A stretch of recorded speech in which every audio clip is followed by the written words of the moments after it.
ہمیشہ سے انہی پارٹیوں نے، انہی لوگوں نے، اشرافیہ نے یہ کیا ہے کہ اداروں کو اپنے نیچے انہوں نے محکوم کیا ہے۔ آپ نیب کی مثال لے لیں، نیب کا بندہ منی سے لگا لیتے ہیں، وہ صرف وکٹمائزیشن کرتا ہے۔ پاکستان کے خزانے کو یا کرپشن ختم کرنے میں نیب نے آج تک کچھ نہیں کیا، صرف وکٹمائزیشن کی ہے۔ اسی طرح جو باقی محکمے ہیں، اسی طریقے سے ادارے ہیں، وہ اس لیے نیچے جا رہے ہیں اور اس لیے نیچے جاتے جا رہے ہیں کہ جو پالیسیز ہیں وہ غلط بنائی جاتی ہیں۔ اشرافیہ اپنے آپ کو پروٹیکٹ کرنے کے لیے اور محکوم کرنے کے لیے اداروں کو کام کرتی ہے۔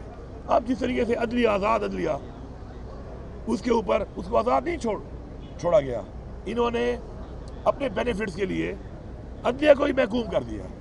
ہم یہ واضح طور پہ بتا رہے ہیں کہ اگر سینئر موسٹ جج کو نہ بنایا گیا چیف جسٹس تو انشاءاللہ ہم تحریک بھی چلائیں گے، ہم اپنا آئینی حق ہے ہمارا، ہم اس کو چلائیں گے۔ باقی جب بات کر رہے ہیں دوبارہ کہ ہم انشاءاللہ دوبارہ جائیں گے، بالکل ہم جائیں گے۔ پہلے عمران خان صاحب کے احکامات تھے کہ ہم نے جا کے ڈی چوک کے اوپر احتجاج ریکارڈ کرنا ہے، ہم وہاں پہ پہنچے، ہم نے بتایا کہ فسطائیت، جبر، زور، ہم پرامن طریقے سے ہم نے احتجاج کرنا تھا۔ انہوں نے ہمارے پہ جبر، فسطائیت، جو کچھ کیا راستے میں پوری قوم نے دیکھا ہے۔ اتنے بڑے بڑے کھڈے، container, bullets, straight firing, rubber bullets, 12 bore کے بلیٹس، لوگوں کو زخمی کیا، لیکن جذبے کو کوئی نہیں ہرا سکتا، جذبے کو کوئی شکست نہیں دے سکتا۔ ہم نے کیا، ہم نے بتایا کہ ہم آ سکتے ہیں، اور ہم نے یہ بھی بتایا کہ ہم پرامن ہیں، ہم آگے نہیں گئے، اور ہم نے وہ نہیں کیا جس سے کہ نقصان ہو کسی بھی طرف، کیونکہ اس طرف بھی ہمارے بچے ہیں، ان کو پروٹیکٹ کرنا ہمارا فرض ہے۔ اس طرف بھی چاہے پولیس ہے، چاہے رینجر ہے، چاہے آرمی ہے، وہ بھی ہمارے لوگ ہیں، ہماری قوم کے بچے ہیں۔ لیکن ان کو یہ سوچنا چاہیے فیصلہ سازوں کو کہ یہ اس طریقے سے جو حکومت کی مشینری کو، حکومت کے اداروں کو، حکومت کی فورسز کو نہتے لوگوں پر استعمال کر رہے ہیں، کیا ان کو یہ زیب دیتا ہے؟ یا کیا پاکستان کے آئین میں گنجائش ہے اس کی؟ تو اگر یہ آئین کو توڑیں گے بار بار اس طریقے سے جبر کر کے سمجھتے ہیں پیچھے ہٹ جائیں گے، پیچھے نہیں ہٹیں گے انشاءاللہ۔ اس دفعہ جو پلان ہو رہا ہے اور جو پلان میں کر رہا ہوں انشاءاللہ، تو پاکستان کے ہر کونے سے، آزاد کشمیر سے اور گلگت بلتستان سے، ہر جگہ سے لوگ نکلیں گے، اور جہاں تک وہ پہنچ سکتے ہیں، جتنا بھی وہ مقابلہ کر کے جہاں تک آگے آ سکتے ہیں وہ آتے جائیں گے، اور جہاں پر بھی رکاوٹ ایسی ہوگی کہ نہیں ٹوٹ سکتی، اس کا وہ مقابلہ کرتے رہیں گے، پیچھے سے اور لوگ آتے رہیں گے۔ انشاءاللہ پورے پاکستان کو ہم بلاک کریں گے۔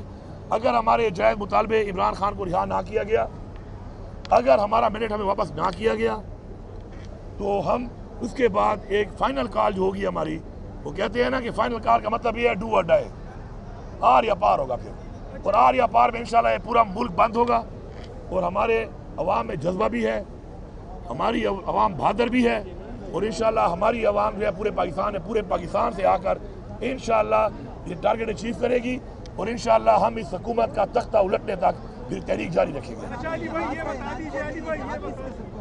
جہاد، آپ نے قرآن نہیں پڑھا؟ جہاد کیا ہوتا ہے؟ ہمیں قرآن میں حکم ہے جہاد کا، اور قرآن میں جب ہمیں حکم آیا ہے تو اس کے مطابق ہمارا فرض بنتا ہے کہ ہم قرآن کے حکم پہ عمل پیرا ہوں، اور انشاءاللہ ہم تیار ہیں اس کے لیے۔ اگر ہمیں اپنے ملک کے اندر جو اسلام کے نام پہ ملک بنا ہے، اس کے اندر اگر یہ جو جس طریقے سے فرونیت اور بدماشی، آئین کو توڑ کر، قانون کو توڑ کر اپنی مرضی کے اقدامات کریں گے، لوگوں کا مینڈیٹ جمہوریت کا چوری کریں گے، اور اس کے بعد لوگوں کو اغوا کریں گے، لوگوں کے بچوں کو اٹھائیں گے، لوگوں کی فیملیوں کو اٹھائیں گے، لوگوں کے ضمیر خریدیں گے، تو اگر یہ سمجھتے ہیں کہ میں یہ سمجھتا ہوں کہ اگر یہ سمجھتے ہیں کہ ایسے حالات میں ہم ان کو ایسے ہی چلنے دیں گے، تو ایسا نہیں ہے۔ ہم پرامن ضرور ہیں، لیکن انشاءاللہ ہمیں جو حکم ہے اسلام میں، قرآن میں، ہم انشاءاللہ اعلان کیا ہے، اس اعلان پہ انشاءاللہ عمل درآمد کریں گے، اور پوری قوم کی سے جان چھڑوائیں گے۔ پاکستان کی معیشت سے لے کر پاکستان کا ہر ادارہ اس وقت انہوں نے تباہ کر دیا ہے۔ انہی لوگوں کی وجہ سے آج ہمارا ملک یہاں پہنچا ہوا ہے۔ آپ عمران خان کے ٹائم میں دیکھیں، دہشت گردی کہاں تھی؟ ختم ہو گئی تھی۔ جیسے ہی عمران خان کو انہوں نے سازش سے ہٹایا، اس کے بعد دہشت گردی کا جنم لیا۔ اس سے نقصان کس کا ہو رہا ہے؟ پاکستان کا ہو رہا ہے۔ ان کو پاکستان کی پرواہ ہی نہیں ہے، ان کا پاکستان میں ہے ہی کچھ نہیں، سارا پیسہ ان کا باہر پڑا ہے، انہوں نے بھاگ جانا ہے۔ ایک یہاں پہ ملک پہ رواج بنا ہوا ہے، مال لوٹو اور باہر نکل جاؤ، لیکن ہم نے یہاں پہ رہنا ہے، ہمارے بچوں نے یہاں پہ رہنا ہے۔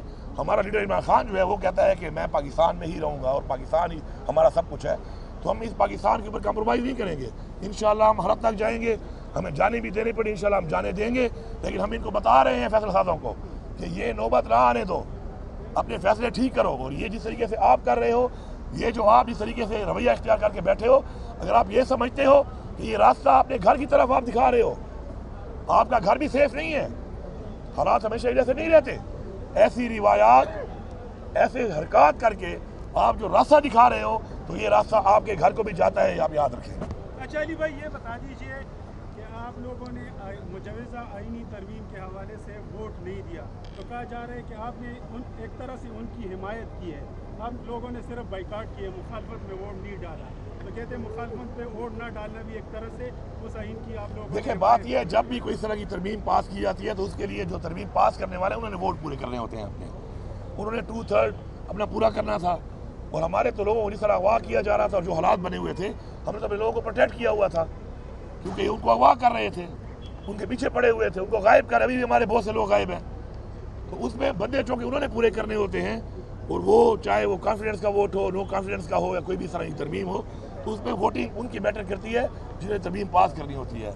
باقی میں ویسے بھی پوری قوم کو بتا دوں ایک بات, کہ اچھا ہے کہ مشکل حالات ہمارے پہ آ گئے, تاکہ پتہ چلے, مشکل حالات میں پتہ چلتا ہے کہ نسلی کون ہے اور اصلی کون ہے, اور بے نسل کون ہے. تو اچھی بات ہے, یہ کوئی بہانہ نہیں ہے. میرے پہ سختی تھی, بزدلی اور غداری.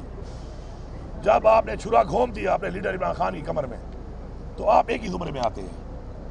بزدل بھی اسی زمرے میں آتا ہے کہ بزدلی سے غداری کی, یا زمین فروش پیسے لے کے غداری کی. غدار غدار ہے, تاریخ میں غدار کا ایک ہی نام ہے کہ وہ غدار ہے.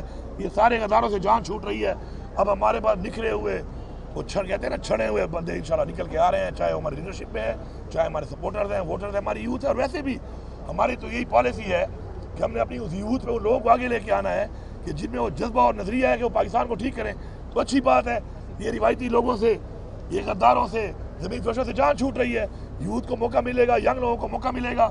اس بہادری کے ساتھ وہ آگے آ کے لیڈرشپ ان میں آئے گی, وہ اپنے آپ کو ثابت کریں گے کہ وہ لیڈرشپ کے قابل ہیں, اور وہ لیڈر بنیں گے انشاءاللہ, اور وہی پاکستان کو ٹھیک کریں گے. Thank you.